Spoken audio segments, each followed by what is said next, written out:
Right. నమస్తే. తెలంగాణ రాష్ట్రంలో కాంగ్రెస్ ప్రభుత్వం ఏర్పడిన తర్వాత మొట్టమొదటిగా స్టార్ట్ చేసినటువంటి ఒక హామీ, అంటే ఇయ్యనటువంటి హామీ ఏంటంటే మూసీ ప్రక్షాళన.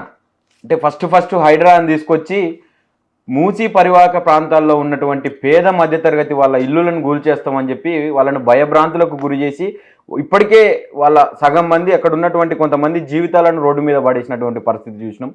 ఇప్పటికి కూడా ఆ కూలిపోయిన ఇళ్ళకు సంబంధించినటువంటి బాధితులు ఎవరైతే ఉన్నారో ఇంకా అందులో నుంచి బయటికి రానటువంటి ఆ పరిస్థితి ఉన్నది. ఇంకా కూడా దాన్నే కొనసాగింపుగా మూసి ప్రక్షాళన చేసి తీరుతాం, ఎవరు అడ్డుకున్నా కూడా ఇది జరిగేది బరాబర్ చేస్తామని చెప్పి మూసీకి సంబంధించినటువంటి పవర్ పాయింట్ ప్రజెంటేషన్ తో పాటు కావచ్చు, డిపిఆర్, ఆ ప్రాజెక్టుకి సంబంధించినటువంటి డిపిఆర్ కూడా రెడీ చేసి ముఖ్యమంత్రి రేవంత్ రెడ్డి గారు రీసెంట్గా తాజ్ కృష్ణాలో ఒక మీటింగ్ ఏర్పాటు చేసి దాని గురించి చెప్పడం జరిగింది. అట్లాగే ఇప్పుడు రేవంత్ రెడ్డి గారు ఏం చేస్తూ ఉన్నారు, దీనివల్ల ప్రజలకు ఇబ్బంది అవుతూ ఉన్నదని ప్రజలంతా తిరుగుబాటు చేసినా కూడా ఈ ప్రాజెక్టును కంప్లీట్ చేయడమే మా లక్ష్యం అన్నట్టుగా ప్రభుత్వం పనిచేస్తూ ఉన్నది. అసలు మాట్లాడదాం దీని గురించి. ప్రతిపక్షాలు ఇప్పటికే దీన్ని ఒక సుమోటోగా తీసుకొని వాళ్ళ తరఫున మేము ఉంటాము, మేము కొట్లాడతామని చెప్పి బీఆర్ఎస్ పార్టీ ప్రధాన ప్రతిపక్షం అయ్యి వాళ్ళతో కొట్లాడుతూ ఉన్నది. దాంతోపాటు తెలంగాణ బస్తీ జేఏసీకి సంబంధించి కూడా అనేక రకాల ప్రోగ్రామ్స్ తోటి మూసీకి సంబంధించినటువంటి బాధితులు, ఇప్పుడు ఉన్నటువంటి పరివాహక ప్రాంతాల్లో ఉన్నటువంటి ఆ ప్రజలని చైతన్యం చేసుకుంటూ వాళ్ళకు ఒక మనోధైర్యాన్ని అందిస్తూ ఉన్నటువంటి పరిస్థితులు అయితే కనిపిస్తూ ఉన్నాయి. ప్రస్తుతం మనతో పాటు తెలంగాణ బస్తీ జేఏసీ చైర్మన్ గోసుల శ్రీనివాస్ యాదవ్ ఉన్నారు. అన్నను వెల్కమ్ చేద్దాం. అసలు ఏం జరుగుతూ ఉన్నది, మూసీ ప్రక్షాళన అంటూ ఉన్నాడు, గాంధీ సరోవర్ అంటా ఉన్నాడు, గాంధీ విగ్రహం అంటా ఉన్నాడు, ఇవన్నిటి గురించి అడిగి తెలుసుకునే ప్రయత్నం చేద్దాం. అన్న నమస్తేనా. నమస్కారం. బాగున్నారన్నా? బాగున్నాం. ఏందన్నా మొత్తం మూసీ ప్రక్షాళన ఇది ఒక మా లక్ష్యం, కాంగ్రెస్ పార్టీ లక్ష్యం అన్నట్టుగా ప్రభుత్వం పనిచేస్తూ ఉన్నది. అసలు ఏం చెప్పాలనుకుంటున్నారు, ఇది ఎప్పుడు మొదలైంది, అసలు దీని గురించి ఏందన్న వివరాలు? మొట్టమొదటిగా మీకు గుడ్ ఈవినింగ్. అంటే మూసీ ప్రక్షాళన లేదా మూసీ సుందరీకరణ లేదా మూసీలో నీళ్ళు మంచినీళ్ళను పారిస్తా అంటే ఏ ప్రజలు కూడా, ఏ వ్యక్తులు కూడా, ఏ సంఘాలు కూడా, ఏ పార్టీలు వ్యతిరేకించాయి. కానీ ఇక్కడ ఏమవుతుందంటే ఇళ్లను కూల్చేస్తామంటేనే ఇక్కడ బాధ అవుతుంది, ఇబ్బంది పడుతున్నారు ప్రజలు. సో ఈ మూసీ గురించి తెలుసుకోవాలంటే మొట్టమొదటిగా అంటే ఇప్పుడు ఉన్న రేవంత్ రెడ్డి గారికి రియల్ ఎస్టేట్ మీద తప్ప ప్రజల మీద కన్సర్న్ లేదు. ప్రపంచంలో నాగరికతలో ఎక్కడైనా కూడా ఏ మనం ఎంత పెద్ద హిస్టరీ తీసుకున్నా కూడా ఎక్కడైతే నదులు ఉంటాయో ఆ నదుల దగ్గరే నాగరికత అభివృద్ధి అయింది. నదుల పక్కనే జనజీవన్ జరిగింది. అది సింధు నాగరికత కావచ్చు, హరప్పా నాగరికత కావచ్చు, ప్రపంచంలో ఏ నాగరికతను తీసుకున్నా కూడా ఒక నదీ పరివాహిక ప్రాంతంలో మాత్రమే జనాలు ఉండడం జరిగింది. అందులో భాగంగానే నిజాం కూడా ఈరోజు ఇక్కడ ఉన్న గోల్కొండ కావచ్చు, దాన్ని గొల్లకొండ అనొచ్చు, లేకపోతే మంగళాపురం కూడా అని ఒక ఊరుందని చరిత్రకారులు చెప్తున్నారు.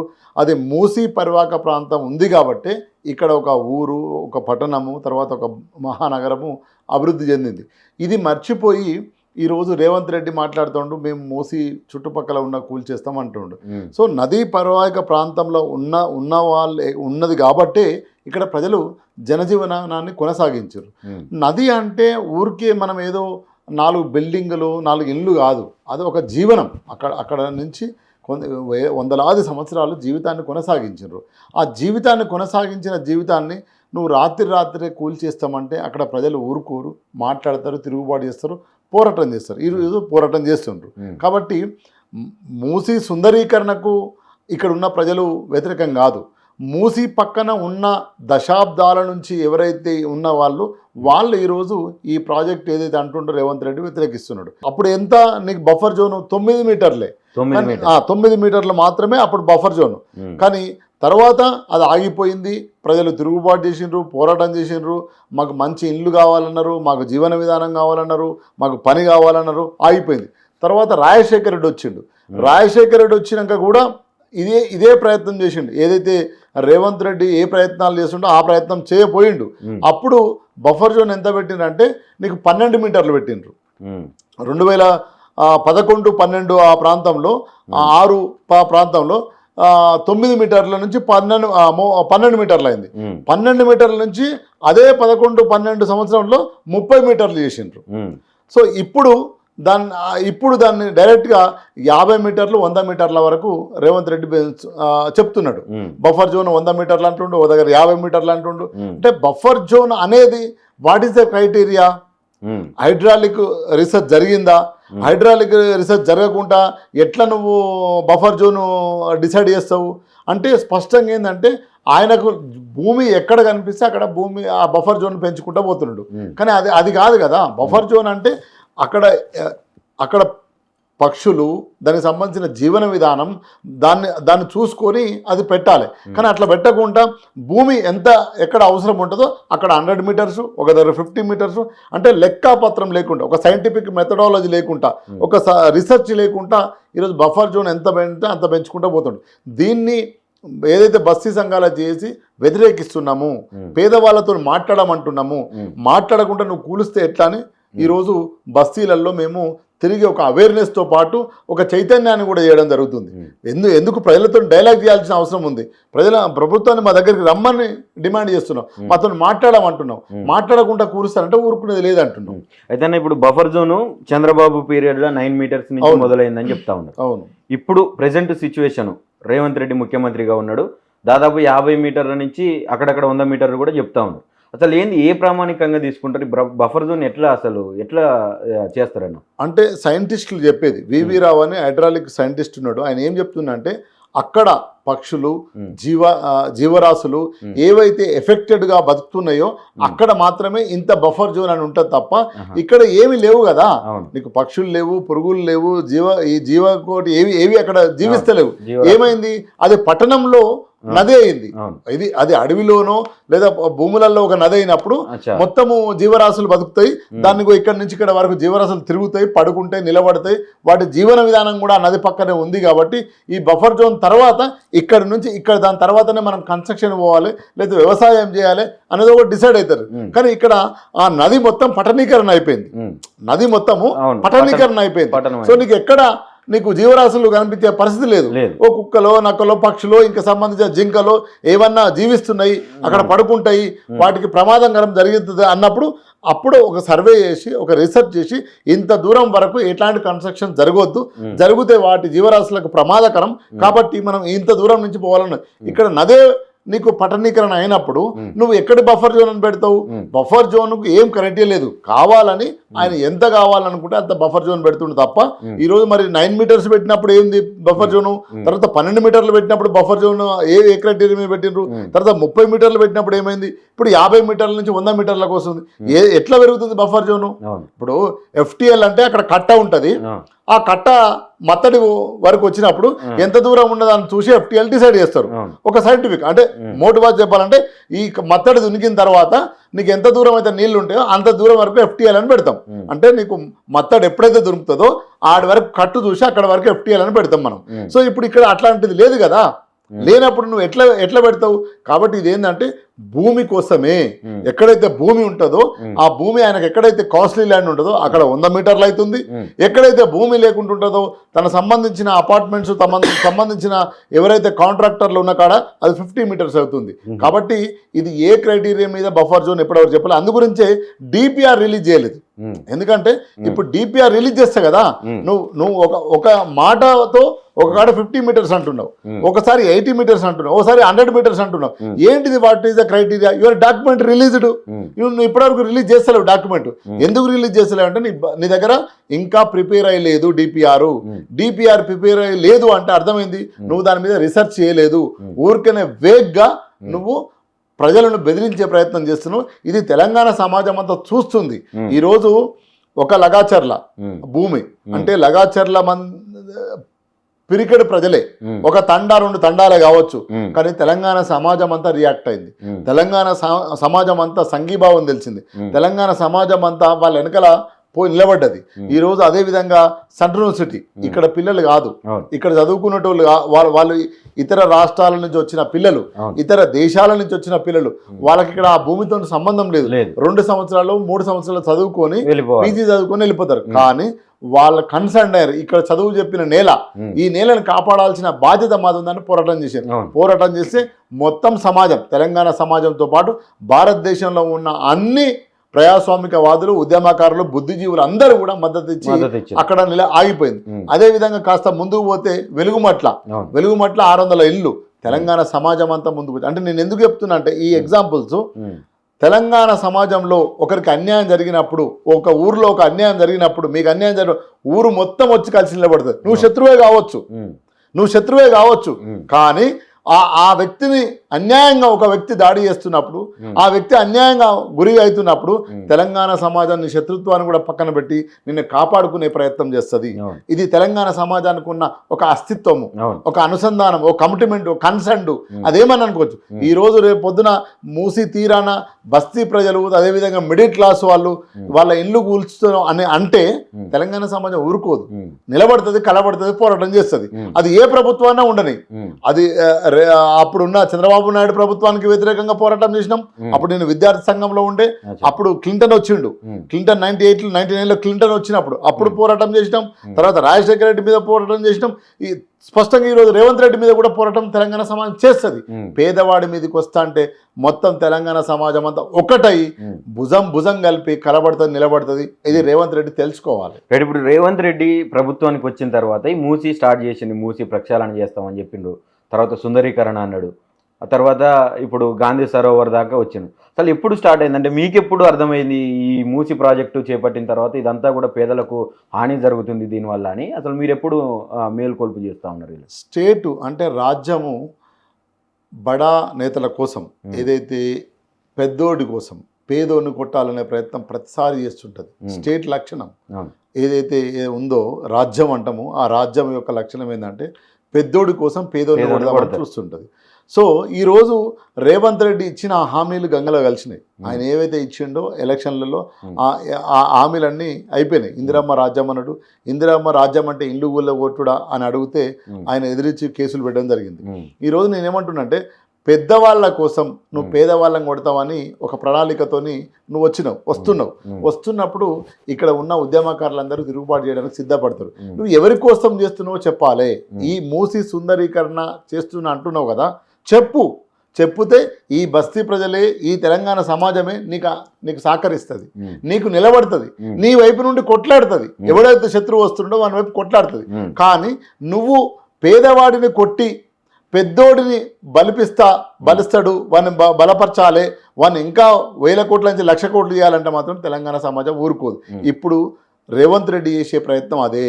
పేదవాడిని కొట్టి పెద్దవాడిని బలవంతుని చేయాలని ప్రయత్నం చేస్తుండు. అది తెలంగాణ సమాజానికి అర్థమైంది. ఎట్లా అర్థమైంది? హైడ్రా అని వచ్చినావు. ఎవరి కోసం వచ్చింది హైడ్రా? ఎవడి కోసం వచ్చింది? పేదోడు కట్టుకున్న 40 గజాల ఇళ్ళల్లా, 50 గజాల ఇళ్ళల్లా నువ్వు బుల్డోజర్ తీసుకుపోయినావు. బుల్డోజర్ ఎట్లా తీసుకపోతే ఎవడి మీద తీసుకుపోవాలి? నువ్వు నీ ఫామ్ హౌస్లు ఏవైతే ఉన్నాయో, నీకు సంబంధించిన మీ పార్టీకి సంబంధించిన ఫామ్ హౌస్లు మహేందర్ రెడ్డి కావచ్చు, కేవీపీ రామచంద్రరావు కావచ్చు, ఎకరం 2 ఎకరాలల్లా 311 జీవో కింద ఫామ్ హౌస్లు ఉన్నాయి కదా, ఆ ఫామ్ హౌస్లు కూలగొట్టినప్పుడు ప్రజలు నీకు సపోర్ట్ చేస్తారు, ప్రజలు నీకు అనుకరిస్తారు, ప్రజలు నీకు మద్దతు చెప్తారు. కానీ నేను 40 గజాలు, 30 గజాలు, 20 గజాలు కట్టుకున్న ఇళ్లను నువ్వు హైడ్రా ద్వారా కూల్చేస్తానంటే రంగనాథ్ నువ్వు ప్రశ్నించింది కదా. ఆయన ఇల్లు కూడా ఈరోజు FTLలోనే ఉంది. ఈరోజు మధురానగర్ అనేది చెరువు, ఆడ బర్లను కడుకునేటోళ్ళు. కాబట్టి నువ్వు ఈరోజు చాలా బిల్డింగ్ అయినాక అది చెరువుగా కనిపించకపోవచ్చు, కానీ రంగనాథ్ ఆయన క్లారిఫై చేసిండు కదా. ఈరోజు తెలంగాణలో కట్ట మైసమ్మ ఉన్నదంటే అక్కడ చెరువు ఉన్నట్టు. మనం ఊళ్ళ నుంచి వచ్చిన వాళ్ళం. కట్ట మైసమ్మ ఏడుంటది? కట్టకాడు ఉంటది. ఎందుకుంటది? ఆ కట్టను కాపాడుతూ, ఆ ప్రజలను కాపాడుతూ, నీళ్ళని కాపాడుకుంటూ, ఊరును మునగకుండా చూసుకుంటది. ఇప్పుడు ఆడ కట్ట మైసమ్మ ఉన్నది. ఎవరి? రంగనాథ్ ఇంటి దగ్గర కట్ట మైసమ్మ ఉన్నది అంటే అర్థమైంది ఆడ చెరువు ఉందని అర్థం. నీకు డాక్యుమెంట్ కూడా ఉంది, కానీ కట్ట మైసమ్మ ఉందంటే దేవత సాక్ష్యం నీకు. సో కాబట్టి ఈరోజు హైడ్రా పేరు మీద నువ్వు పేద ప్రజలను కూలగొట్టాలని వచ్చినావు. తెలంగాణ సమాజం అర్థం చేసుకున్నది. ఈరోజు నువ్వు పేదల కోసం పనిచేస్తలేవు, బలిసినోని కోసమే పనిచేస్తున్నావు, బక్కపలిసినోని కోసం పనిచేస్తలేవు అని తేలిపోయింది కదా. తేలిపోయినాక తెలంగాణ సమాజం ఎందుకు ఊరుకుంటుంది? కాబట్టి ఈరోజు పోరాటం దానికి సిద్ధమవుతుంది. ఈరోజు నువ్వు DPR అన్నావు, ఈరోజు మూసి ప్రశ్నలు అంటావు. నువ్వు ఒకవేళ మూసి పక్షాలు అంటే నీ కాంగ్రెస్ ప్రభుత్వమే. ఒకవైపు ఇంకొక మాట చెప్పాలి ఇక్కడ మిత్రమా, ఒకవైపు ఏమో రాహుల్ గాంధీ సేవ్ డెమోక్రసీ అని రాజ్యాంగాన్ని పట్టుకొని తిరుగుతాడు. ఎక్కడికి? యూపీ పోయి, ఉత్తరప్రదేశ్ పోయి ఇక్కడ బుల్డోజర్ రాజే అని అంటాడు. మరి అక్కడ యోగి బుల్డోజర్ రాజు అయినప్పుడు ఇక్కడ రేవంత్ రెడ్డి ఏం రాజు అవుతాడు? బుల్డోజర్ రాజు అవుతాడు కదా. బుల్డోజర్ ఎవరి మీద పట్టుకపోతున్నావు? పేదోడి మీద పట్టుకపోతున్నావు. కాబట్టి ఇప్పుడు రాహుల్ గాంధీ కూడా ఇక్కడ మాట్లాడాల్సిన బాధ్యత ఉంది. ఈ దేశాన్ని రక్షిస్తా, ఈ దేశంలో ఉన్న రాజ్యాంగాన్ని కాపాడమని రాజ్యాంగాన్ని పట్టుకొని తిరుగుతున్నాడు కదా. మరి ఆ రాజ్యాంగంలో జీవించే హక్కు, నా ఇంటి హక్కు, నా బతుకు హక్కు, నా పని హక్కు, నా పిల్లల చదువు హక్కు ఇవన్నీ లేవా? నా యాజ్ అ సిటిజన్గా, ఈ దేశ పౌరుడిగా నా రాజ్యాంగంలో డాక్టర్ బిఆర్ అంబేద్కర్ బాబాసాహెబ్ రాసిందంటే నాకు లేవా? ఉన్నాయి. మరి రాహుల్ గాంధీ కూడా మాట్లాడాల్సిన అవసరం ఉంది. కాబట్టి రాహుల్ గాంధీ మాట్లాడతలేడు, దానికి సంబంధించిన ఖార్గే గారు మాట్లాడతలేరు. ఇప్పుడు రేవంత్ రెడ్డి మాత్రం బుల్డోజర్ పట్టుకొని వస్తున్నాడు. ఇప్పుడు ఎప్పుడు అర్థమైందని మీరు ఒక ప్రశ్న అడిగినారు. ఈరోజు ఒక కుట్ర దాగి ఉంది. స్పష్టంగా బల్షినోని కోసమే బలహీనుని కొడుతున్నావు అంటే అర్థం ఎక్కడవుతుందంటే, నువ్వు డిపిఆర్ రిలీజ్ చేస్తా అని చెప్పినావు. డిపిఆర్ రిలీజ్ చేయకుండా మన తాజకృష్ణలో ఏం చేసినావు? పీపీటీ రిలీజ్ చేసినావు. పీపీటీ ఎక్కడ రిలీజ్ చేయాలి? నువ్వు బస్తీలకు వచ్చి రిలీజ్ చేయాలి. ఎక్కడైతే నువ్వు 21 కిలోమీటర్ల స్ట్రెచ్లో నువ్వు ఇల్లు కూలుస్తున్నావు కదా, వాళ్ళందరితో ఒక సమావేశం పెట్టి, ఇగో ఇది ప్రాజెక్ట్ అమ్మా, దీంట్లో అభ్యంతరాలు ఉంటే మాట్లాడమని చెప్పాలి. ఎందుకు చెప్తలేవు నువ్వు?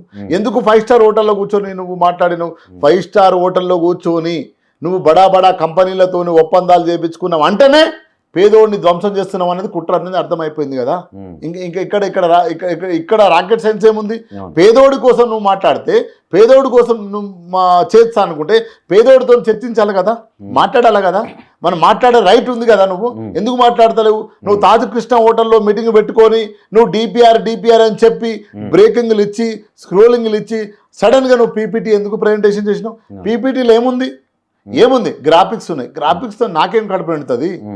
నా జీవితం, నా ఇల్లు పోతుందని నేను కూర్చొని చూసినా. ఏం చెప్తావో అని నువ్వు ఏం చెప్పినావు? అందులో ఓన్లీ గ్రాఫిక్స్ ఫోటోలు చూపించి వెళ్ళిపోయినావు. ఎవరి కోసం వెళ్ళిపోయినావు అంటే, స్పష్టంగా ఇక్కడ బడా బాబుల కోసం, బడా కంపెనీల కోసమే నువ్వు ఒక ప్రణాళికబద్ధంగా వస్తున్నావు అనేది స్పష్టంగా ఆ పీపీటీ ద్వారా అర్థమైంది. అందు గురించే డిపిఆర్ బయట పెట్టామని ఈరోజు మేము డిమాండ్ చేస్తున్నాం.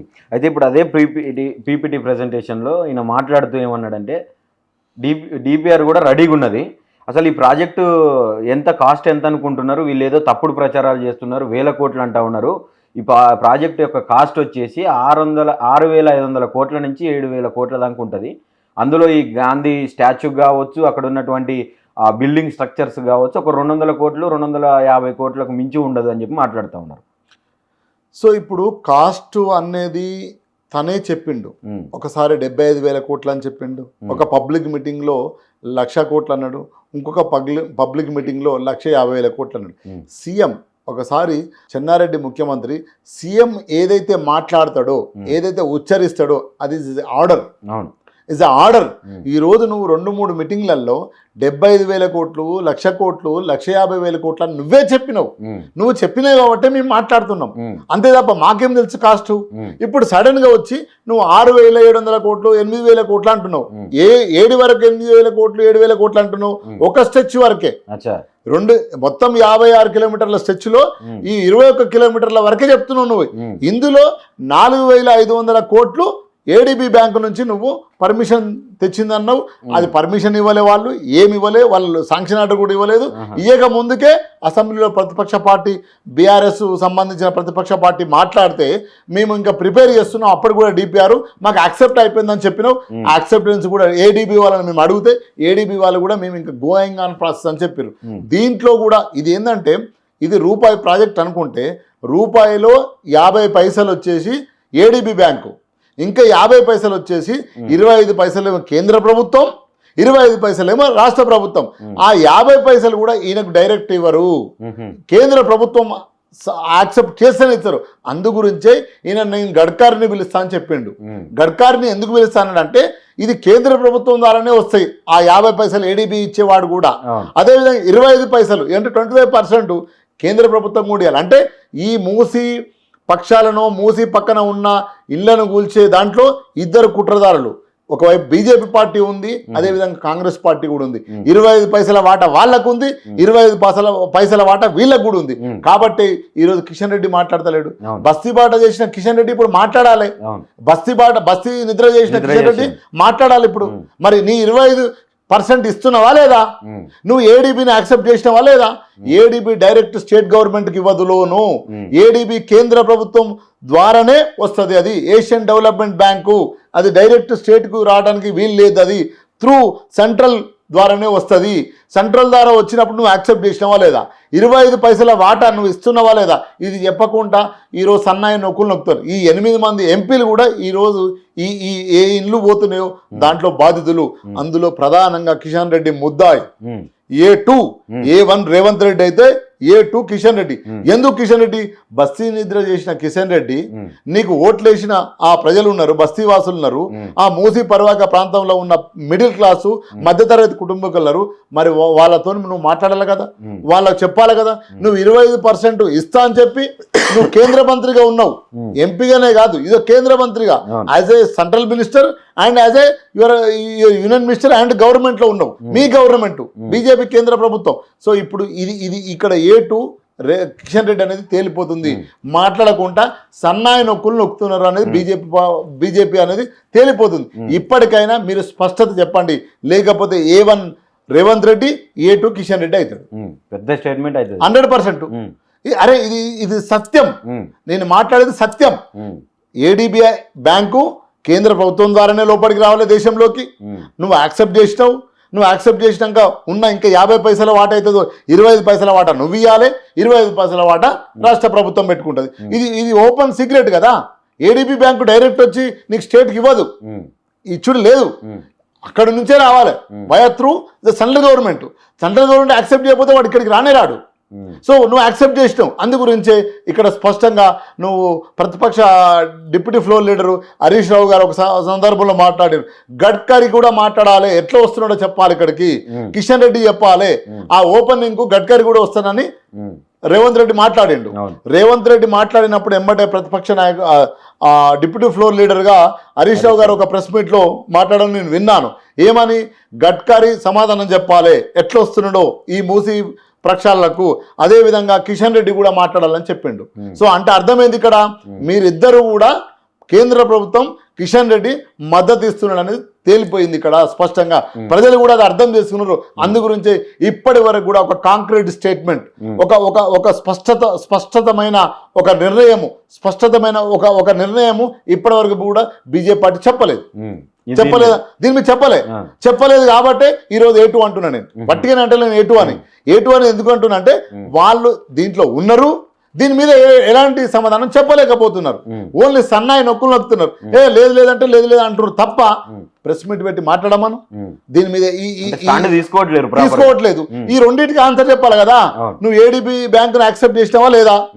ఒకటి. రెండోది, నువ్వు 25% వాటా ఇస్తున్నావా లేదా? 25 పైసల వాటా నీకు ఉన్నదా లేదా? ఈ రెండు చెప్పమన్న సమాధానం. అందుకు ఈ రెండు ఉన్నాయనే దానికి సత్యం ఏంటంటే రేవంత్ రెడ్డి ముఖ్యమంత్రిగానే గడ్కరీని పిలుస్తున్నా అని చెప్పిండు. ఇది మనకు ఆన్సర్ స్పష్టంగా. కాబట్టి ఇప్పుడు బీజేపీ పార్టీ కూడా తెలంగాణ కోర్టులో నిలబడబోతున్నది.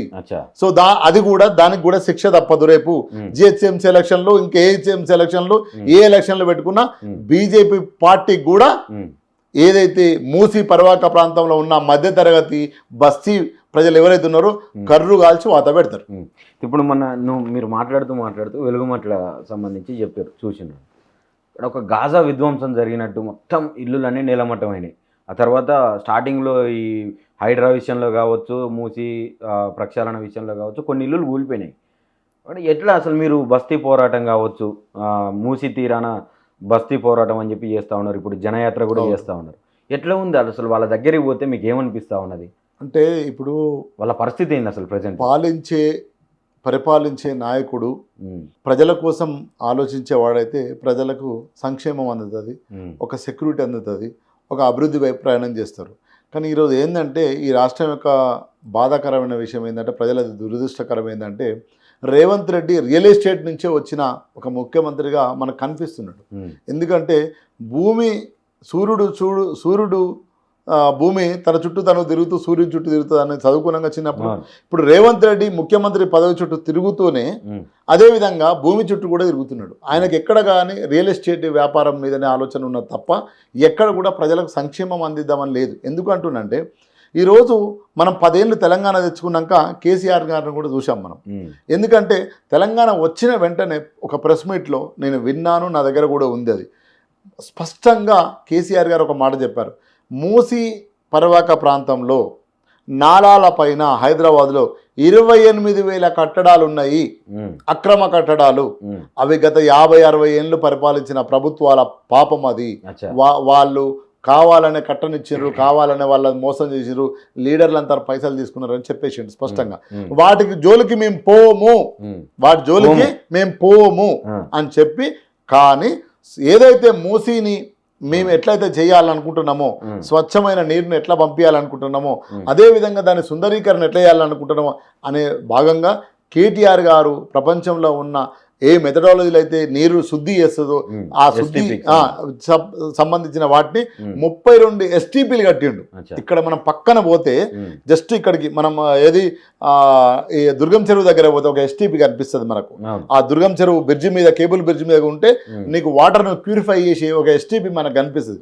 అట్లాంటి STPలను దాదాపు 32 నుంచి 36 STPలను కట్టడం జరిగింది. ఎక్కడి నుంచి నీకు వికారాబాద్ నుంచి మొదలు పెట్టుకుంటే కింది వరకు STPలుగా, దానివల్ల వాటర్ శుద్ధీకరణ అవుతుంది. అదేవిధంగా కేసీఆర్ గారు ఎమ్మటే రాగానే ఏదైతే 20 గజాలు, 30 గజాలు, 40 గజాలు ఏవైతే తీసుకున్నారో ఆ ఉన్నారో దశాబ్దాల నుంచి 60 ఏళ్ళు, 50 ఏళ్ళు. మీరు మొన్న మేము బస్తీ జనయాత్ర చేసినప్పుడు మీరు వచ్చింది.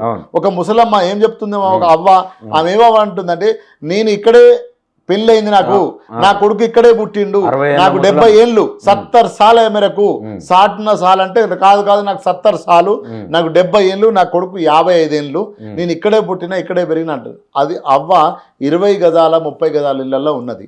ఈరోజు అట్లాంటి వాటికి పట్టాలు లేవు, వాటికి అడ్రస్ ప్రూఫ్ లేదు, వాళ్ళకు పాన్ కార్డు ఏది రాదు, వాళ్ళకు లోన్ రాదు ఇల్లు కట్టుకుందామంటే. కానీ కేసీఆర్ గారు వచ్చినాక తెలంగాణ సమాజాన్ని అర్థం చేసుకున్న తర్వాత ఈ ఏదైతే బస్తీ వాళ్ళ సమస్యలు ఆయనకు తెలుసు కాబట్టి 58-59 జీవో ద్వారా దాదాపు వేలాది మందికి రెగ్యులరేషన్ చేయడం జరిగింది. అందరికి మొత్తం బస్తీలో ఎక్కడ ఉన్నాయి, నాటు వెలుగుమట్ల ఎక్కడైతే 60 గజాలు 70 గజాలు ఇల్లు ఉన్న ఈ తెలంగాణలో ఉన్న వాళ్ళందరికీ 58-59 జీవో ద్వారా రెగ్యులరేషన్ చేసుకున్నారు. ఆ రెగ్యులరేషన్ చేసుకుని లోన్లు వచ్చినాయి, వాళ్ళకు రిజిస్ట్రేషన్లు అయినాయి, లోన్ ఇచ్చేటోడు బ్యాంక్ కూడా అప్పు సప్పు పుట్టింది, వాడు ఒక గది మీద ఇంకో గది నిర్మించుకున్నాడు. కానీ ఈ రోజు రేవంత్ రెడ్డి వచ్చినాక ఏమన్నాడు, ఇందిరమ్మ రాజ్యం అన్నాడు, ఇందిరమ్మ రాజ్యంలో ఇల్లు కట్టిస్తాడు. ఈ రోజు ఏమైంది, వెలుగుమట్ల ఎవడు దాదాపు 2 దశాబ్దాల నుంచి ఆడ కట్టుకొని ఉన్నారు. పోలీస్ అధికారులు ఏడ్చిండ్రు కదా, పోలీస్ అధికారులు ఏడ్చిండ్రు, నా ఇల్లును ఒక్కసారి చూసుకొని బిడ్డ నేను చూసుకొని తిరిగి వస్తాను కూడా వచ్చింది. అంటే నేనేమంటున్నా మిత్రమా, ఈరోజు ఇల్లు అంటే 4 గోడలు, ఒక బాత్రూము, ఒక బెడ్రూము, ఒక టీవీ కాదు, జీవన విధానం, జీవితం. అక్కడ పొద్దంతా పని చేసుకొని వచ్చి అక్కడ ఉంటేనే మాత్రమే ఆయనకు పని దొరుకుతుంది, అక్కడ ఉంటేనే మాత్రమే వాళ్ళకి పని దొరికి పని చేసుకొని వాళ్ళ పిల్లలకు 4 మెతుకులు తినిపించుకుంటారు. వాడి జీవితం అది. ఊరికేనే మనం ఇల్లు అనగానే మనం చూస్తాం, జీవిత లక్ష్యం ఏముంటుంది, జాబ్ ఉంటుంది, జాబ్ తర్వాత ఏముంటుంది, ఇల్లు కట్టుకోవాలనుకుంటాం, అంతే కదా. ఎవరిదైనా కూడా ఇల్లు కట్టుకోవాలనేది ఒక కళ, గూడు అనేది ఒక కళ ప్రతి మనిషికి, ప్రతి కుటుంబానికి. అట్లాంటి ఇల్లు కట్టుకుంటే నువ్వు కూలి చేస్తే వాడు ఏమైపోవాలి, వాని రోదన ఏంది ఒకసారి మనం ఆలోచిస్తాం. అంటే ఎవరైనా కూడా మనుషులమే కదా, we are all are human beings. రాత్రి వచ్చి నువ్వు ఆ ఇళ్లను ధ్వంసం చేస్తే నీ బుల్డోజర్తోని ఎక్కడ పోయింది ఈ రాజ్యం, స్టేట్ ఎటువైపు పోతుంది?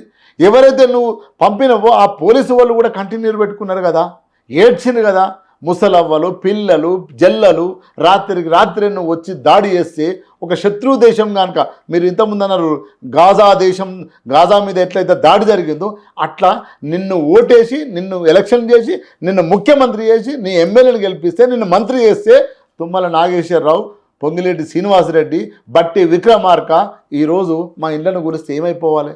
ఎంత వర్ణాతీతం. ఒకవైపు గత ముఖ్యమంత్రి ఏమో 60, 70, 6 దశాబ్దాలు 7 దశాబ్దాలుగా ఉన్న ఇళ్లకు పట్టాలు ఇస్తే, రెగ్యులరైజ్ చేస్తే, is a government order GO ద్వారా నువ్వు వచ్చి ఏమన్నావు, ఇల్లు కట్టిస్తా అని చెప్పి కట్టుకున్న ఇల్లును కూల్చినావు కదా, అది రోదన కదా.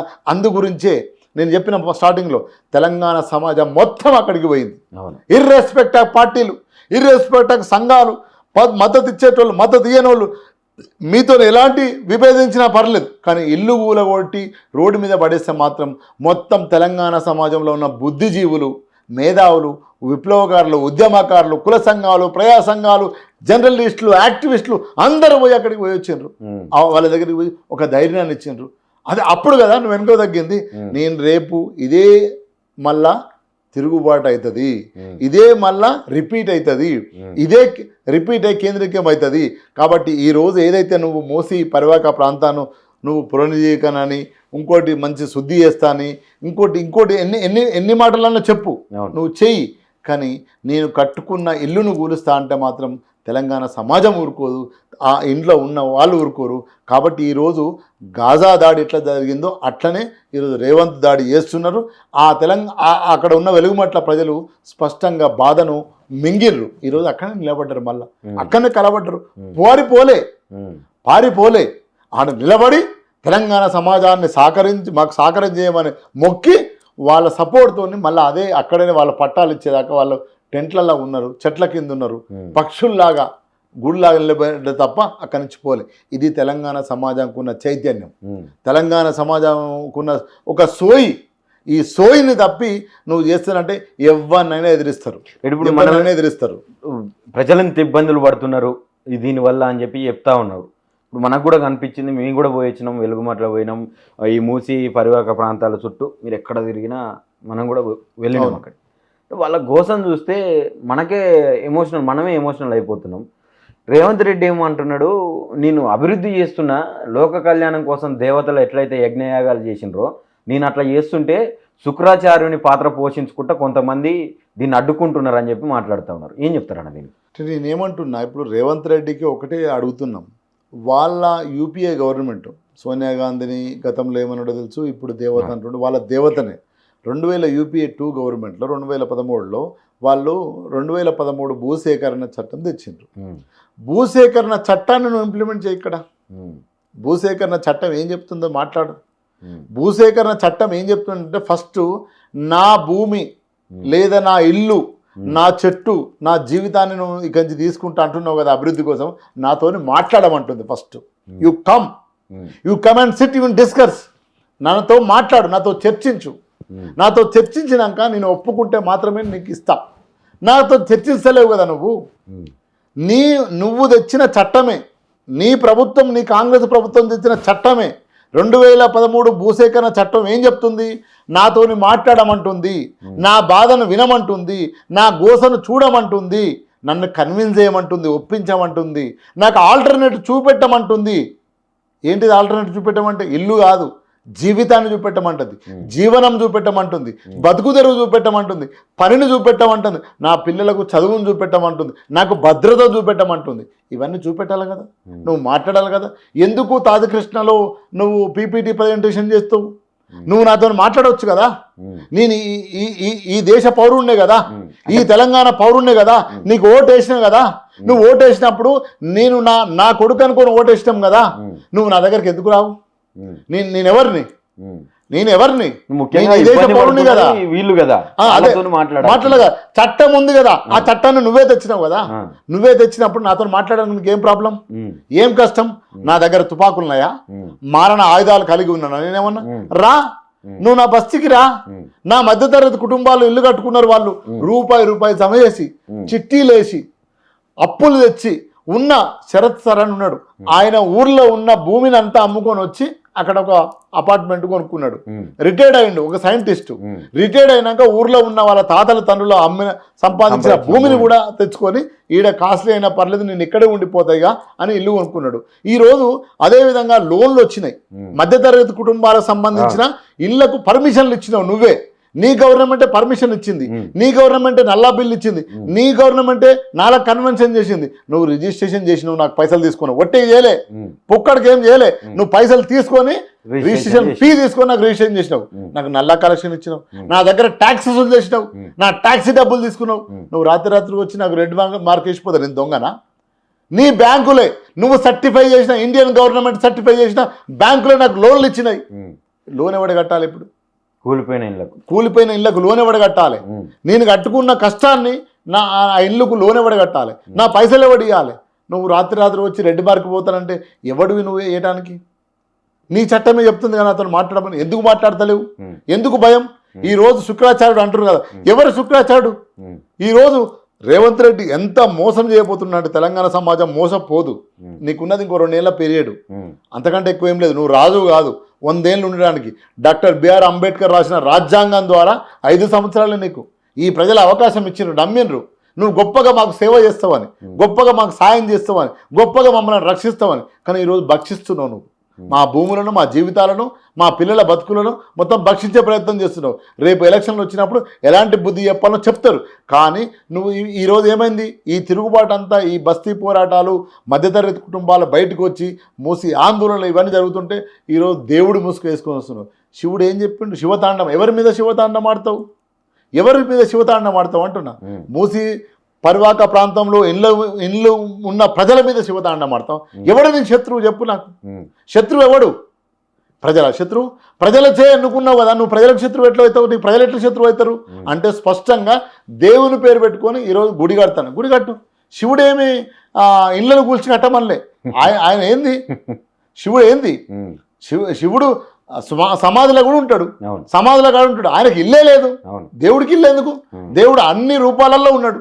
ఇందు అందు అందు జగబెందు ఎక్కడైనా ఉంటాడు దేవుడు. ఆయనే వాడు. ఆయన గుడి ఎందుకు అంటే గుడి పెడతా, గుడి కట్టి ఒక మోసం.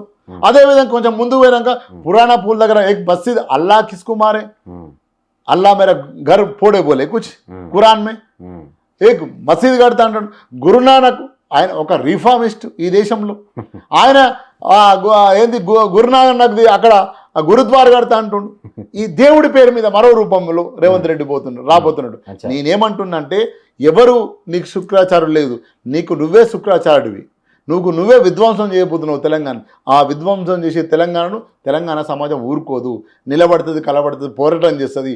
నీ 2013 భూసేకరణ చట్టం ద్వారా నువ్వు రమ్మని అడుగుతున్నావు. ఏడొస్తున్నావు? నువ్వు రావట్లేదు. కాబట్టి రేపు తప్పకుండా తెలంగాణ సమాజం మూసీ పరివాహక ప్రాంతంలో ఏ 21 కిలోమీటర్లో, ఏ 51 కిలోమీటర్ల ప్రాంతం ఏదైతే ఉందో ఆ ప్రజల కోసం వెలుగుమట్లకు, మీరు బాగా చెప్పారు, వెలుగుమట్ల కోసం తెలంగాణ సమాజం అంతా ఏకమై ఎట్లా పోయిందో రేపు మూసీ పరివాహక ప్రాంతం వైపు కూడా తెలంగాణ సమాజం వస్తుంది.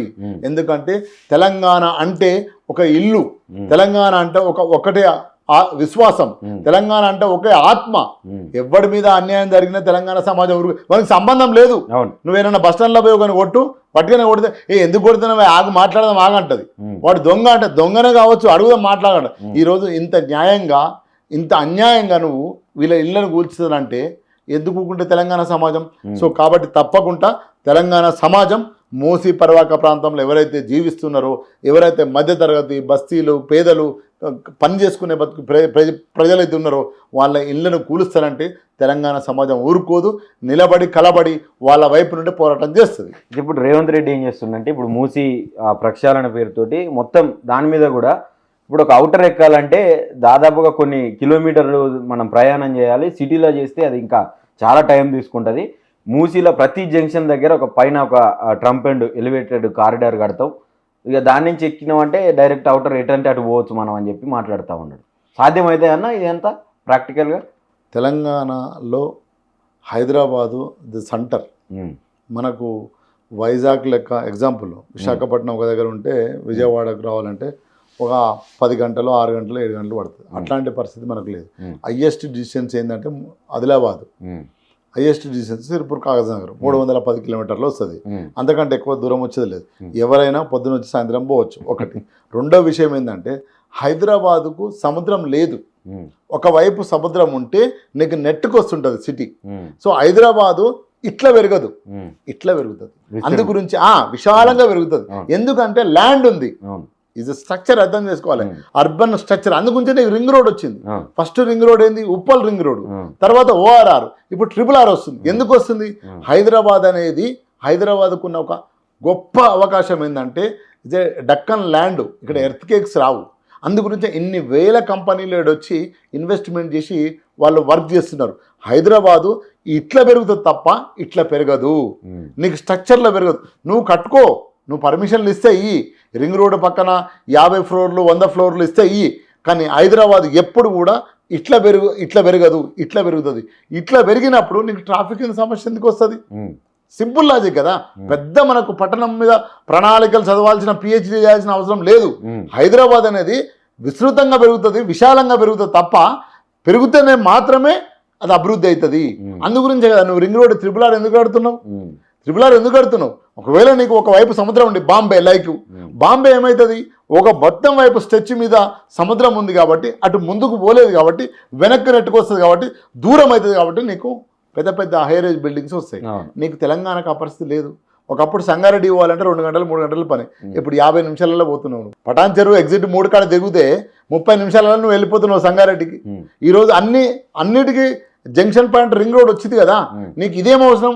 ఆయన ఏమనుకుంటున్నా అంటే బడా కంపెనీలకు అక్కడ 3000 ఎకరాలు ఇప్పుడున్న స్ట్రెచ్లో మొత్తం 10,000 ఎకరాలు భూమిని అమ్మాలే. ఇక్కడ ఎజెండా ఏంటంటే బడా కంపెనీలకు ఏవైతే దుబాయ్ మస్కట్ కంపెనీలకు అమ్మి అక్కడ ఆకాశ అరణ్యాలు కట్టించి ఆ పక్కన హోటల్ పెట్టి మధ్యలో ఏదైతే ఇప్పుడు కేసీఆర్ను తిడుతున్నాడు కదా రోజు, ఆ మల్లన్న సాగర్ నీళ్ళ తెచ్చిళ్ళ పోసి మధ్యలో కట్టలు కట్టి మత్తడ్లు మన మాసలం అంటే మత్తలు కట్టి ఆహా ఎంత అద్భుతంగా ఉందని చూపించుకోవడానికి ప్రయత్నం చేస్తున్నాడు తప్ప వేరేదేం లేదు. అది సాధ్యం కాదు. నువ్వు శుద్ధీకరణ చేస్తానంటే నువ్వు ఏది మూసీ నదిని నువ్వు ఫస్ట్ మురుగునీరు రాకుండా చూడాలి కదా. రెండోది ఏదైతే ఫార్మా కంపెనీస్ ఉన్నాయో, ఏవైతే ఇండస్ట్రియల్ పార్క్స్ ఉన్నాయో ఆ ఇండస్ట్రియల్ నుంచి నువ్వు నీరు రాకుండా మూసీలో కలవకుండా చూడాలి కదా.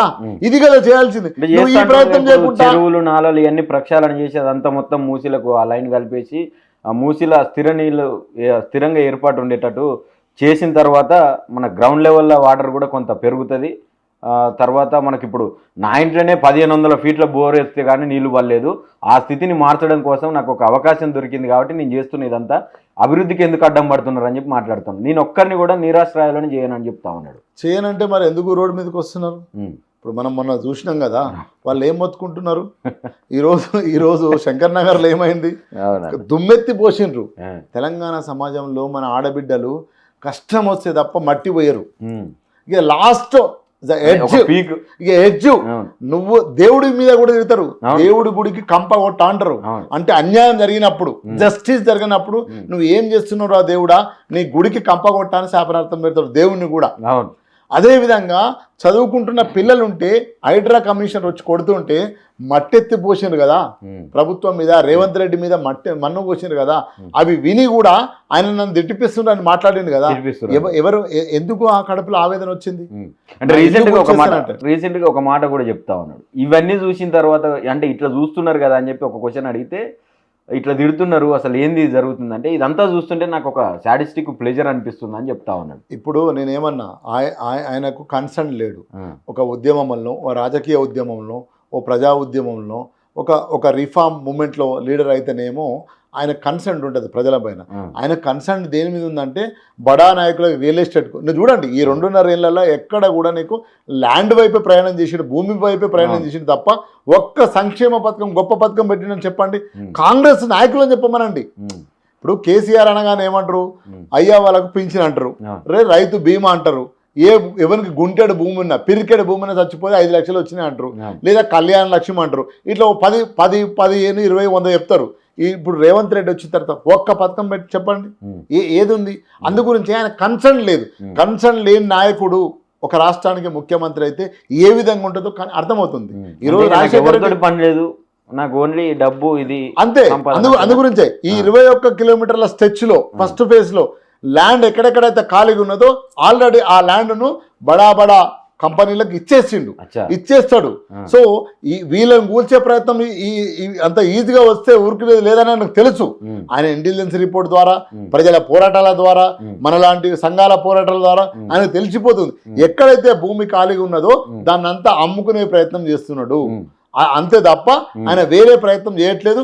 ఎక్కడ కూడా సంక్షేమ పథకాలు ఒకటి కూడా అమలు కావట్లేదు. 4,000 పింఛన్లు ఇస్తాను ఇచ్చినావా? మా చెల్లెలకు స్కూటీలు ఇస్తాను ఇచ్చినావా? 2 లక్షల ఉద్యోగాలు ఇస్తాను ఇచ్చినావా? మా ఆడబిడ్డలకు 2,500 ఇస్తాను ఇచ్చినావా? మా వితంతువులకు 6,000 7,000 ఇస్తాను ఇచ్చినావా? ఏ పథకం ఒకటి అమలైంది? ఒక్క పథకం. చివరికి మిత్రమా రిటైర్డ్ అయిన ఎంప్లాయీస్కు సెటిల్మెంట్ జరగలే. 30 ఏళ్ళు కష్టపడి ప్రభుత్వంలో పనిచేస్తే పోయేటప్పుడు ఆయన దాచుకున్న సొమ్ము, అవును ఆయన దాచుకున్న సొమ్ము బెనిఫిట్స్ నువ్వు ఇయ్యలేదు. ఇయ్యకపోతే 50 మంది వచ్చిండ్రు. ఎంత ఘోరం చెప్పు.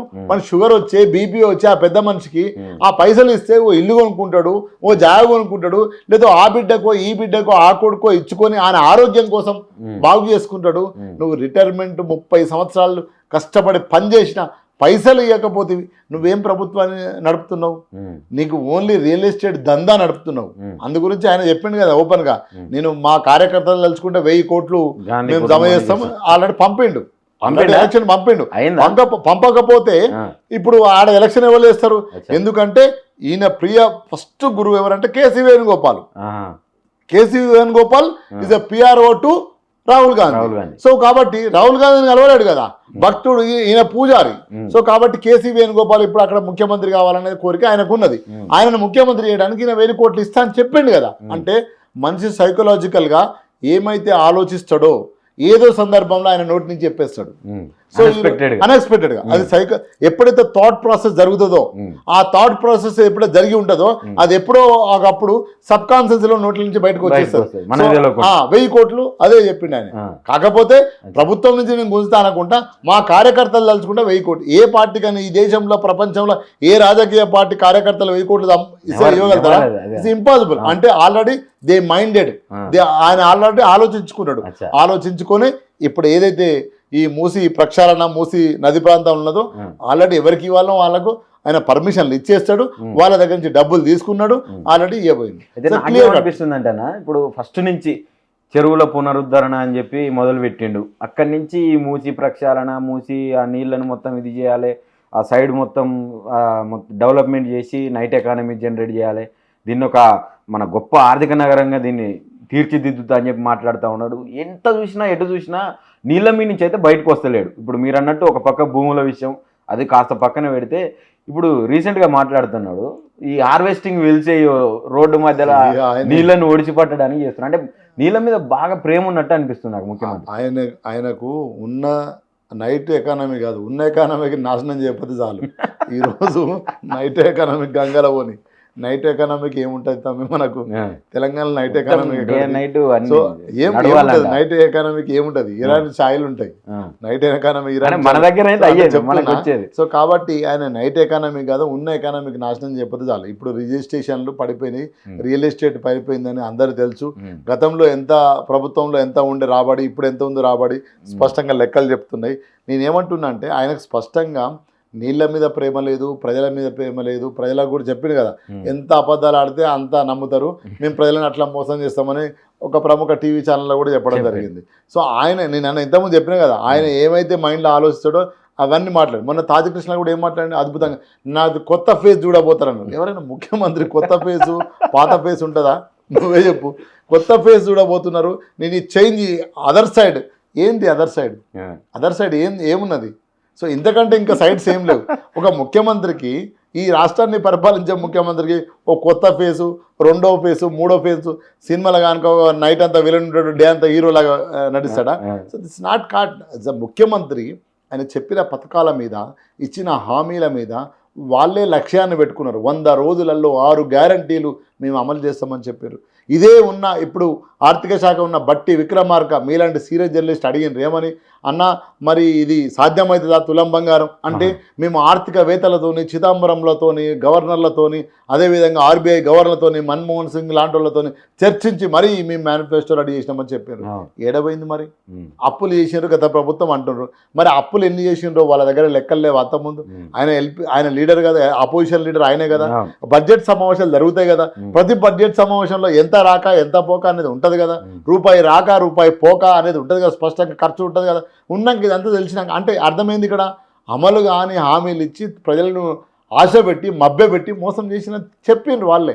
అది అట్లా చేస్తేనే ప్రజలు నమ్ముతారు అని రేవంత్ రెడ్డి ఒక ప్రముఖ ఛానల్లో 10 ఏళ్ల క్రితమే చెప్పిండు. మేము మోసం చేస్తుంటాం, వాళ్ళు మోసపోతుంటారు, వాళ్ళకి అలవాటు, మీరు ఎందుకు ఊకే మమ్మల్ని అడుగుతారు అని చెప్పిండు. సో అంటే ఈ రోజు కూడా రేవంత్ రెడ్డి అదే చేస్తున్నాడు. అబ్సల్యూట్ ఆయన అదే చెప్తున్నాడు కదా. అబ్సల్యూట్లీ మీరు ఎవరు అడ్డం వచ్చినా నేను చేయాల్సింది చేసుకుంటా పోతా, నన్ను కూల్చేటోళ్ళు లేడు, పెంచేటోళ్ళు లేడు. అందుకు విత్ ఇన్ ద గవర్నమెంట్లో కూడా అందరినీ మెప్పించుకొని అందరికి ఎవరిది వాళ్ళకి పంచుకొనే కదా ఈరోజు క్యాబినెట్ నిర్ణయం అంటే ఏంది? ప్రజల కోసము ఒక కొత్త పథకాన్ని, కొత్త సంక్షేమ పథకాన్ని, లేదా ప్రజల కోసం ఒక క్యాబినెట్ తీర్మానం అయితే క్యాబినెట్లో మీటింగ్. వీళ్ళ క్యాబినెట్ తీర్మానాలు ఏమవుతున్నాయంటే ఎవరిది వాళ్ళు పంచుకోండి, లొల్లి చేయకండి అనే తీర్మానాలు తప్ప వీళ్ళ దగ్గర ఏం జరుగుతలేవు. చెప్తున్నా కదా, వాళ్ళ మేనిఫెస్టోలో ఒక్కటంటే ఒకటి చూపెట్టండి. ఈరోజు ఉచిత బస్సు అంటారు ఏమనంటే, ఉచిత బస్సు వాళ్ళు ఏ రేట్లు ఎంత పెంచారు చూడండి పక్కన. సో కాబట్టి ఏది కూడా అమలు కాలేదు. ఎందుకు అంటే ఆయన ప్రజలతో తిరిగిన నాయకుడు కాదు, ప్రజలతో పుట్టిన నాయకుడు కాదు. కాబట్టి తెలంగాణ సమాజం అంటే ఆయన కన్సర్న్ లేదు. అందుకు తెలంగాణ ఉద్యమంలో కూడా ఎప్పుడు జై తెలంగాణ లేదు. ఇంతవరకు ఆయన ఒక స్టేట్మెంట్ ఇస్తున్నా నేను, ఇంతవరకు ఆయనే అమరవీరుల స్తూపం దగ్గరికి పోయి 4 పువ్వులు వేసిన చరిత్ర లేదు ఆయన ఇప్పటి వరకు కూడా. అసెంబ్లీ దగ్గర ఉన్న అమరవీరుల స్తూపం వరకు జై తెలంగాణ గణపార్క్ జై తెలంగాణలో ఎప్పుడు జై తెలంగాణ అనలేదు. తెలంగాణ ఉద్యమం 15 సంవత్సరాల ఉద్యమంలో అట్లాంటి నాయకుడు ఈరోజు ఆశ పెట్టి మోసం చేసి వచ్చిండు. మిగిలిన 2.5 సంవత్సరాల తెలంగాణ ప్రజల పరిస్థితి ఏం లేదు. ఇప్పుడు ఆయనే అసెంబ్లీలో ఏం చెప్పిండు? 3,17,000 కోట్ల అప్పు తెచ్చిండు జస్ట్ 2 ఇయర్స్లలో. సో ఇంకొక 2 ఇయర్స్ ఉంది, ఇంకో 3 లక్షల కోట్ల అప్పు తెస్తాడు. అంతకంటే మించి ఆయన చేసింది ఏం లేదు, ఏ అభివృద్ధి లేదు. ఎందుకంటే నీకు ప్రణాళికలు చెప్తే కదా నువ్వు ఏం చేస్తున్నావో నీ అడుగులు చెప్తుంటాయి. నువ్వు ఒకవైపు కూల్చుడు పేల్చుడేనా, చివరికి ఇక శారదా మఠం ఉంటే ఆడ కూడా పోయి కూలుస్తా అని ఆ 2 ఎకరాలు గుంజుకుంటా అని పోతే ఆడ 100 కోట్లకు ఎకరం. కేసీఆర్ గారు ఏదో దైవం ఉండాలి, అక్కడ దేవుడు ఉండాలి, ఒక స్పిరిచువల్ కల్చర్ డెవలప్ కావాలని ఆయన శారదా పీఠంకు ఓ 2 ఎకరాలు ఇస్తే అది 100 కోట్లు పోతుంది. ఎకరానికి 100 కోట్లు పోతుంది. ఆ 2 ఎకరాలు గుంజుకుందామని పోతే ప్రతిపక్ష నాయకుడు opposition deputy floor leader Harish Rao గారు పోయి లొల్లి పెడతా కదా, అది ఆగిపోయింది. సో నేనేమంటున్నా, వాళ్ళకు దాచుకోవడంలో ఉన్నారు తప్ప ఏమి సంక్షేమ పథకాలు అందవు. ఇప్పుడు ఈ 2 ఏళ్ళు ప్రజలకు నష్టం కాకుండా ప్రతిపక్ష పార్టీలు, ప్రజా సంఘాలు, అన్ని సంఘాలు, ఏదైతే జర్నలిస్టులు, యాక్టివిస్టులు వీళ్ళందరూ కలిసి పోరాటం చేసి నష్టం జరగకుండా ప్రజల వైపున ప్రజలు అన్యాయం కాకుండా చూడాల్సిన బాధ్యత వీళ్ళందరిది ఉంది తప్ప ఏ అభివృద్ధి కార్యక్రమం, ఏ సంక్షేమ పథకం ఒకటి కూడా అమలు కావడానికి వీలు లేదు, వీలు కాదు. ఆయన తెలుసు. కాబట్టి ఆయన ఎప్పుడు కూడా పైసల కోసం పనిచేస్తుడు తప్ప సంక్షేమ పథకం ఒకటి చెప్పండి. ఈ 2.5 ఏళ్లలో సింపుల్ లాజిక్, 2,000 పింఛన్లు 4,000 చేస్తా అన్నాడు.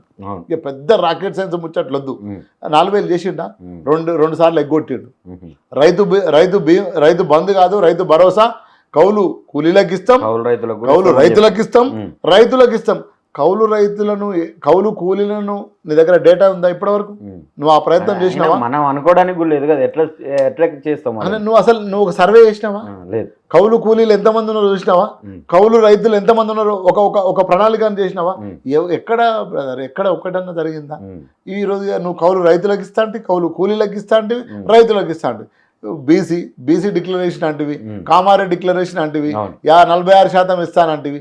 అది కోర్టులో ఉంది, చట్టం ఉంది, కాదు రాజ్యాంగ సవరణ జరగాలరా నాయన అని నీలాంటి వాళ్ళు మొత్తుకున్నా కూడా డిక్లరేషన్ బాయే చేసే అది ఏం జరగపాయే. ఎలక్షన్లు పెట్టి పాత రిజర్వేషన్లనే మళ్ళీ 2%, 5% కోర్టు చేసి ఎలక్షన్లు, గ్రామ పంచాయతీ ఎలక్షన్లు అయ్యాయి. ఏది సత్యము? సో కాబట్టి ఏది కాదు, ఈ ఉన్నదాన్ని ఉంచుకొని ప్రయత్నం చేయాలి. ఇక్కడ ప్రజలకు ఏదైతే మూసీ పరివాహక ప్రాంతం కావచ్చు, రైతులు కావచ్చు, ప్రతి ఒక్కరు ఏ వర్గం ఒక హ్యాపీ ఉంది చెప్పండి? ఒక్క వర్గం అన్నా హ్యాపీగా ఉందని చెప్పండి. ఏ వర్గం కూడా ఈరోజు తెలంగాణలో ఉన్న ఏ వర్గాలు కూడా హ్యాపీగా లేవు. రిటైర్మెంట్ అయిన ఉద్యోగుల కాదు మొదలు పెట్టుకుంటే ఉద్యోగాలు కావాలనే తమ్ముని వరకు కూడా పోరాటంలో ఉన్నారు. నిరుద్యోగుల నుంచి మొదలు పెట్టుకుంటే ఉద్యోగం పొంది 30 ఏళ్ళు పనిచేసి నోడు కూడా చచ్చిపోతున్నాడు, వీడేమో పోరాటం చేస్తున్నాడు. సో కాబట్టి ఏ వర్గం కూడా ఈరోజు హ్యాపీగా లేదు. ఏ వర్గం కూడా కనీసం పని దొరుకుతుందని నమ్మకం లేదు. కాబట్టి స్పష్టంగా ఈరోజు తెలంగాణ బుద్ధిజీవులది, తెలంగాణ ఉద్యమకారులది, తెలంగాణ ఎవరైతే ఉన్నారో ప్రజాస్వామికవాదులు కావచ్చు, విప్లవ సంఘాలు కావచ్చు, మిగతా మహిళా సంఘాలు, వ్యవసాయ సంఘాలు, ఎన్జిఓలు అందరూ కూడా ప్రజలకు నష్టం జరగకుండా ఆపే ప్రయత్నమే గొప్ప ప్రయత్నం. అటువైపుగా అందరు పోవాల్సిన బాధ్యత తెలంగాణ సమాజానికి. ఒకవేళ వీళ్ళందరినీ దాటి వస్తే కూడా తెలంగాణ సమాజం కలబడి కాంగ్రెస్ పార్టీ కర్రు కాల్చి వాత పెడుతుంది. ప్రజాకోర్టులో శిక్ష తప్పదు. రైట్ అన్న. ఫైనల్గా ఇక ఈ మూసీకి సంబంధించి రీసెంట్గా బీఆర్ఎస్ విద్యార్థి విభాగం నుంచి మూసీ పోరుబాట అని చెప్పి మొదలు పెట్టింది ఒకటి. మీరు ఇటుపక్క మీరు కూడా జనయాత్ర స్టార్ట్ చేసిండ్రు, మీరు కూడా తిరుగుతూనే ఉన్నారు. ఏంటి, ఎట్లా స్టాండ్ తీసుకోబోతా ఉన్నారు దీని మీద? ప్రజలను చైతన్యం చేస్తాం, దశల వారీగా ఆర్గనైజ్ చేస్తాం. అంబేద్కర్ బాబాసాహెబ్ చెప్పింది కదా, సమీకరించు పోరాడు బోధించు సమీకరించు పోరాడు అని చెప్పింది కదా స్పష్టంగా. సో అదే ప్రయత్నంలో ఈరోజు స్పష్టంగా మేము ఉన్నాం. అన్ని సంఘాలు కూడా ఉన్నాయి, మంచి వెల్కమ్ చేయాలి. బీఆర్ఎస్తో పాటు ఎస్ఎఫ్ఐ, ఏఎస్ఎఫ్ఐ విద్యార్థి సంఘాలు కూడా రావాలి. సిపిఐ, సిపిఎం పార్టీలు కూడా మాట్లాడాలి. ప్రతిపక్ష పార్టీలో ఉన్న ఒక బీఆర్ఎస్ పార్టీ కాదు, మిగతా పార్టీలు ప్రజాస్వామిక సంఘాలు అందరూ కూడా మూసీ పరివాహక ప్రాంతంలో కవాతు చేయాలి, మూసీ ప్రజల కోసం నిలబడాలి, కలబడాలి. ఇంతకుముందు చెప్పినాం కదా, తెలంగాణ వెలుగుమట్లలో ఎట్లయితే నిలబడ్డామో అదేవిధంగా లగాచర్లో ఎట్లయితే నిలబడ్డామో, ఏదైతే హైదరాబాద్ సెంట్రల్ యూనివర్సిటీ పిల్లల భూముల కోసం, ఏదైతే యూనివర్సిటీ భూముల కోసం ఎట్లయితే నిలబడ్డామో అదేవిధంగా ఈరోజు ఏదైతే మూసీ పరివాహక ప్రాంతంలో ఉన్న మధ్యతరగతి, దిగువ తరగతి పేదలు ఎవరైతే ఉన్నారో వాళ్ళ కోసం అన్ని శక్తులు యుక్తులు అందరూ కలిసి మాట్లాడాల్సిందే. ఒకవైపు బీఆర్ఎస్వి కావచ్చు, బీఆర్ఎస్ పార్టీ కావచ్చు, మాలాంటి తెలంగాణ బస్తీ సంఘాల జేఏసీ కావచ్చు, ఇంకా సంఘాలు కావచ్చు, మూసీ ఆందోళన సంఘం సంబంధించిన కావచ్చు, చాలా నెట్వర్క్స్ పనిచేస్తున్నాయి. ఇంకా సంఘాలు రావాలి, దీనికోసం పనిచేయాలి. పనిచేసే ప్రభుత్వాన్ని ప్రజల వైపు నుంచి ప్రభుత్వాన్ని బుద్ధి చెప్పే విధంగా ఉండాలి. అదేవిధంగా ప్రజలకు రక్షణ కవచంగా నిలబడాల్సిన బాధ్యత మన పైన ఉంది. ఎందుకంటే వెలుగుమట్లలాగా కూల్చివేయక ముందుకే మనం కవచంలాగా ఈ ప్రజల కోసం నిలబడవలసిన బాధ్యత తెలంగాణ సమాజంలో బుద్ధిజీవుల సంఘాలది ఉన్నదని స్పష్టంగా చెప్పడం జరుగుతుంది. రైట్, థ్యాంక్ యూ అన్న, థ్యాంక్ యూ సో మచ్.